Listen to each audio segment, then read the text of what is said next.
All right, welcome to this explainer. Today, we're diving into a completely broken rule of console gaming.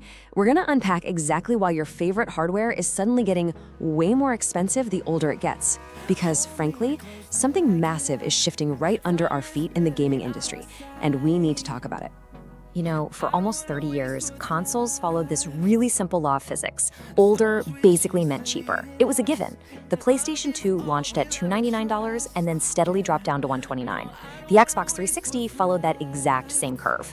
But look at the PlayStation 5 and the Xbox Series X. They have completely reversed this trend. Instead of drifting downward over time, these price lines are veering aggressively up. To see just how drastic this reversal actually is, let's look at the Xbox Series X. When this console launched, it sat at a totally approachable $499. But by August 2026, that exact same model jumped to an eye-watering $799. That is a staggering 60% price hike on a 6-year-old machine, with absolutely zero permanent discounts in between. I mean, this is literally the first time in gaming history a generation has behaved this way. Now, this historic price hike just happened to accelerate at almost the exact same moment the entire internet was endlessly refreshing for Grand Theft Auto 6 news. So it naturally leads us to ask a pretty massive question. Did Rockstar's mega game break the hardware market? Did the hype for one single video game drive console prices through the roof? Honestly, it's pretty easy to see why people would make that connection, because the hype around GTA 6 is truly astronomical. I mean, their second trailer pulled in an unbelievable 475 million views in just 24 hours. And analysts at DFC Intelligence are projecting the game could rake in $1 billion in revenue purely from pre-orders. That's $1 billion before the game even physically launches. But we have to rely on facts here, not just instinct. When we look closely at historical data, history actually shows us that massive software hype doesn't automatically equal hardware sales. Back in 2008, when GTA 4 launched to a very similar level of absolute frenzy, MPD data proved it produced no measurable increase in console hardware sales at all. Massive hype resulted in completely flat hardware numbers. So we've actually run this exact experiment before. In fact, the only real hardware spike we've seen recently wasn't driven by excitement for GTA 6 at all.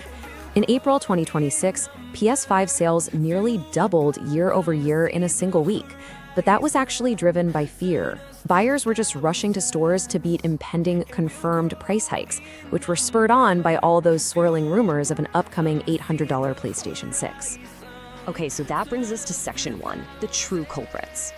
So the absolutely crucial point here is, if Grand Theft Auto 6 isn't to blame for breaking the console market, what is? Well, there are 4 massive economic forces directly hitting your wallet right now. We're looking at recent trade tariffs, steady global economic inflation, a massive AI memory boom, and the total collapse of the traditional loss leader business model. Let's break these down so we can really understand what's happening behind the scenes. Starting off with trade, we have to look back at the 2025 Liberation Day tariff announcement. With over 96% of consoles built in China, these tariffs locked in massive new supply chain costs. And, even though the Supreme Court struck part of this down in early 2026, those early price hikes on your consoles were already permanently locked in. The door was opened, and unfortunately, those prices just didn't come back down. But the most shocking factor, the one that really explains almost everything else in this explainer, is memory. Specifically HBM, or high bandwidth memory. This is an ultra-fast component that is absolutely required by modern AI chips. And here's the kicker. Producing HBM takes 3 times the factory capacity of ordinary memory. It is literally devouring the production lines that used to build parts for consumer electronics. To really put this into perspective, in late 2025, OpenAI signed letters of intent with the world's biggest memory chip makers, targeting roughly 40% of the entire world's memory supply. Just think about that. One single AI company swallowed up almost half of the global capacity, sending memory prices surging for absolutely everyone else. And this massive AI memory squeeze caused a huge ripple effect throughout the entire tech industry.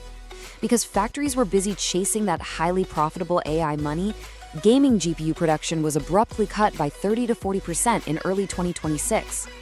Meanwhile, ordinary desktop memory kits roughly doubled in price. There was simply less supply available to go around for gamers.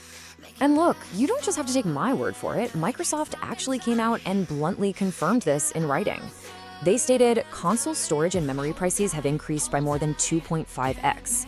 They noted that while the whole electronics industry is struggling right now, the effects are exceptionally hard on consoles. So why are consoles hit harder than anything else? It all comes down to the loss leader model. Historically, companies like Sony and Microsoft sell hardware at a loss, sometimes taking up to a $200 hit per unit, just to get you into their ecosystem so you'll buy games later. These machines were built to break even at best. So when component costs suddenly tripled, there was absolutely zero profit margin left to absorb the shock. The cost had to be passed directly onto you. Moving right along to Section 2, how the giants responded. With the old business playbook completely shattered, how exactly are Sony and Microsoft adapting to this brutal new economic reality? Well, their approaches are actually pretty different. Sony is leaning really heavily on its highly profitable gaming and music ecosystems. Basically, their software and services make so much money that the hardware pain doesn't sink the ship. Microsoft, on the other hand, is aggressively pivoting. They're leaning hard into hardware financing options, effectively doing whatever it takes just to get players subscribed to Game Pass. What's really fascinating about all this is the demographic shift it's causing. Because of these soaring prices, in the fourth quarter of 2025, only 19% of hardware buyers were from households earning under $50,000 a year. The vast majority of console buyers now skew significantly wealthier. The barrier to entry for gaming is just getting much, much higher. And Microsoft's survival strategy in the face of this has been relentless. Step 1, they hiked the base entry Series X price to roughly $750. Step 2, they quietly killed off the 2TB model entirely just to avoid the PR nightmare of a $1,000 console headline. And step 3, they've started heavily pushing buy now, pay later financing. They've essentially stopped trying to make money on the box itself. Which leads us to our final section.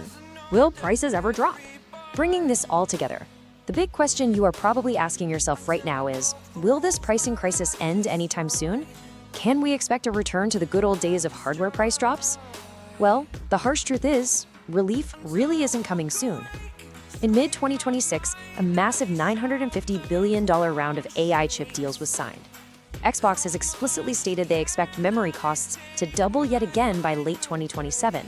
And those massive AI deals, they have effectively locked in the global memory supply all the way through 2030. This sets up a really fascinating, if incredibly expensive future for us. Unconfirmed rumors are already pointing to a PlayStation 6 launching north of $800.